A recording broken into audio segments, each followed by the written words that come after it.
क्या आ सकता है समान नागरिक कानून? क्या सरकार ने कर ली है 2024 की तैयारी?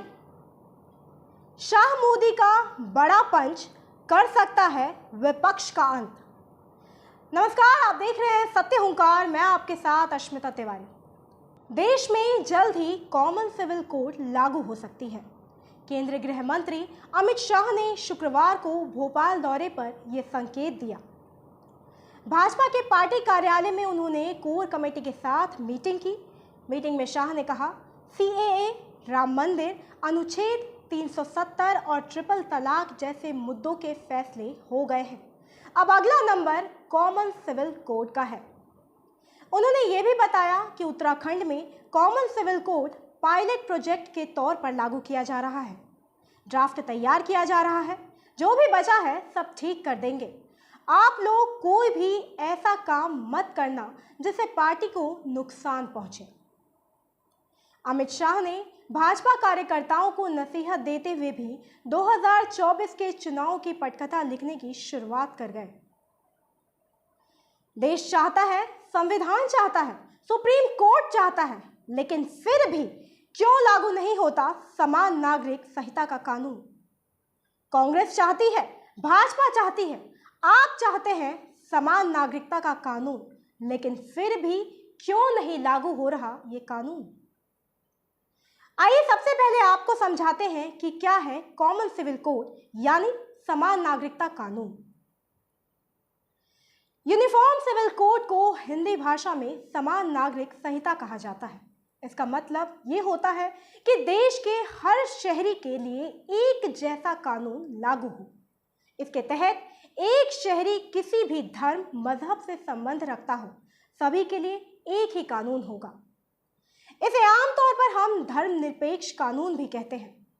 भारत में इस कानून की मांग वर्षों से उठ रही है। देश के ज्यादातर नागरिक इसके पक्ष में हैं, लेकिन फिर भी राजनीतिक या कानूनी दांवपेच के बीच सिविल कोड कानून को लागू करने में इतनी देरी क्यों हो रही है, ये नहीं कहा जा सकता। भाजपा के चुनावी घोषणा पत्र में लगातार इसकी बात होती रही। अब लगता है भाजपा इस मुद्दे को भी हल कर देना चाहती है। आम चुनाव 2024 के जीतने का मूल मंत्र भी ये सिविल कोड हो सकता है। आइए आपको बताते हैं कि समान नागरिक संहिता अथवा समान आचार संहिता का अर्थ क्या होता है। असल में ये एक पंथ निरपेक्ष, जिसे सेक्युलर भी कहा जाता है, कानून होता है जो सभी पंथ के लिए, लोगों के लिए समान रूप से लागू होता है।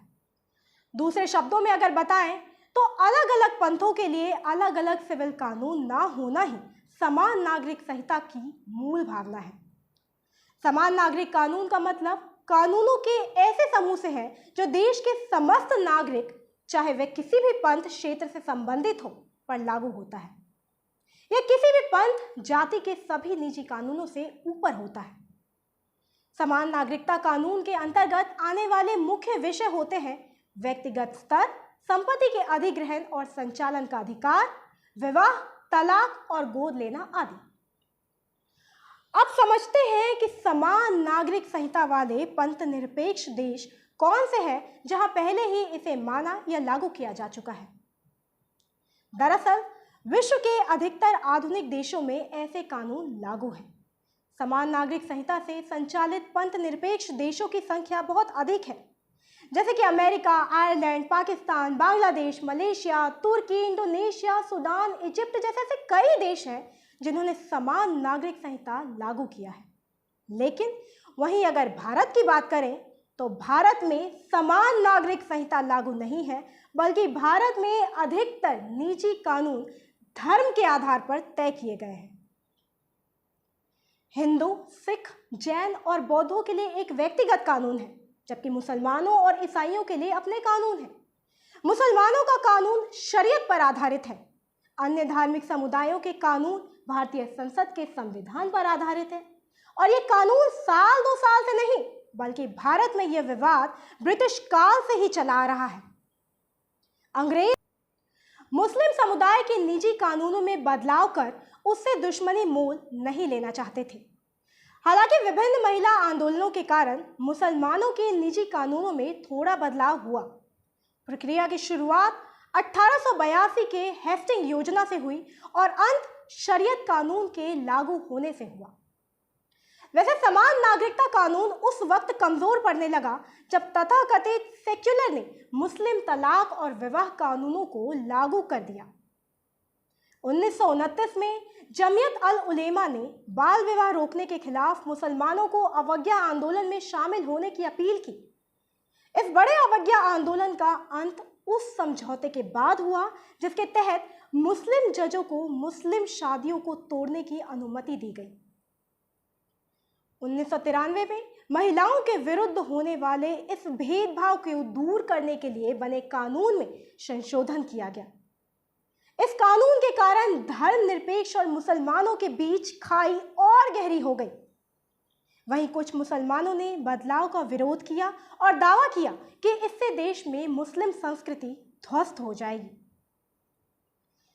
समान नागरिक संहिता का उल्लेख भारतीय संविधान के भाग 4 के अनुच्छेद 44 में है। इसमें नीति निर्देश दिया गया है कि समान नागरिक कानून लागू करना हमारा लक्ष्य होगा। सर्वोच्च न्यायालय भी कई बार समान नागरिक संहिता लागू करने की दिशा में केंद्र सरकार के विचार जानने की पहल कर चुका है। भारतीय संविधान की प्रस्तावना में 42वें संशोधन के माध्यम से धर्मनिरपेक्षता शब्द को प्रविष्ट किया गया। इससे यह स्पष्ट होता है कि भारतीय संविधान का उद्देश्य भारत के समस्त नागरिकों के साथ धार्मिक आधार पर किसी भी भेदभाव को समाप्त करना है। लेकिन वर्तमान समय तक समान नागरिक संहिता के लागू ना हो पाने के कारण भारत में एक बड़ा वर्ग अभी भी धार्मिक कानूनों की वजह से अपने अधिकारों से वंचित है।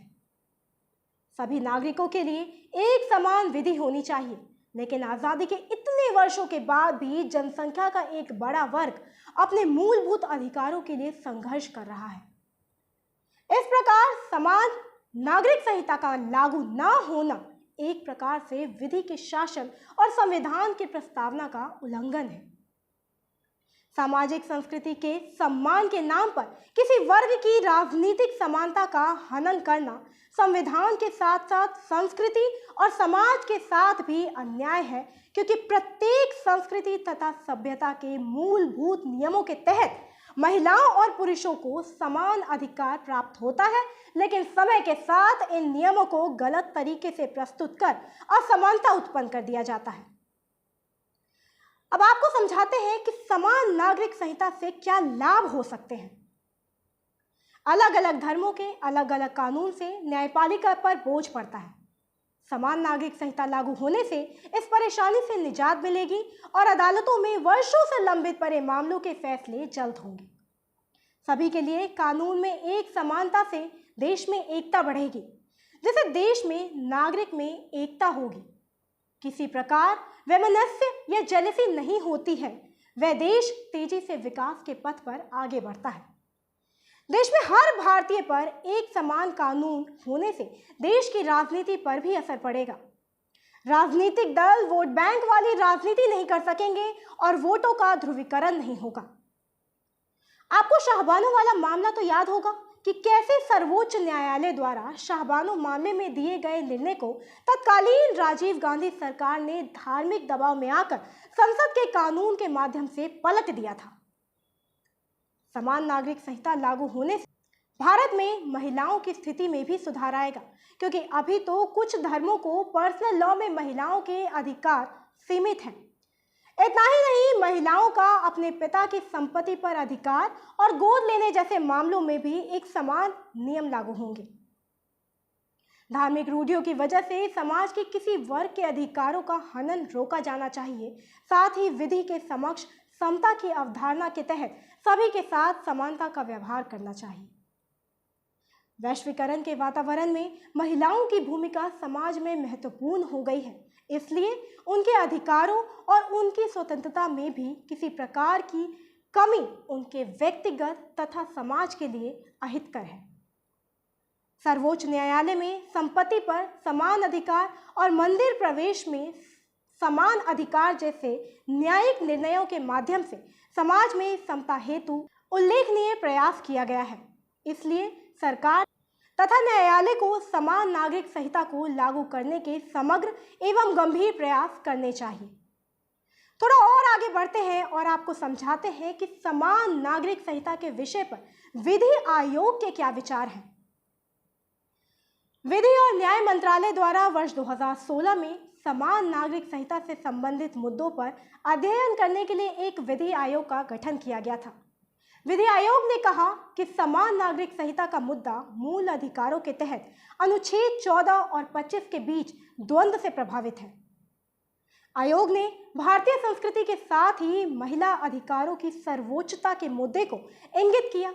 पर्सनल लॉ बोर्ड द्वारा की जा रही कार्यवाही को ध्यान में रखते हुए विधि आयोग ने कहा कि महिला अधिकारों को वरीयता देना प्रत्येक धर्म और संस्थान का कर्तव्य होना चाहिए।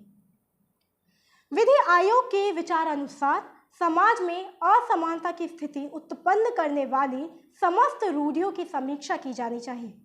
इसलिए सभी निजी कानूनी प्रक्रियाओं को संहिताबद्ध करने की आवश्यकता है, जिससे उनसे संबंधित पूर्वाग्रह और रूढ़िवादी तथ्य सामने आ सके।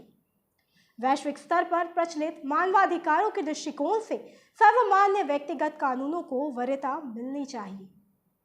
लड़कों और लड़कियों की विवाह की 18 वर्ष की आयु को न्यूनतम मानक के रूप में तय करने की सिफारिश की गई, जिससे समाज में समानता स्थापित की जा सके।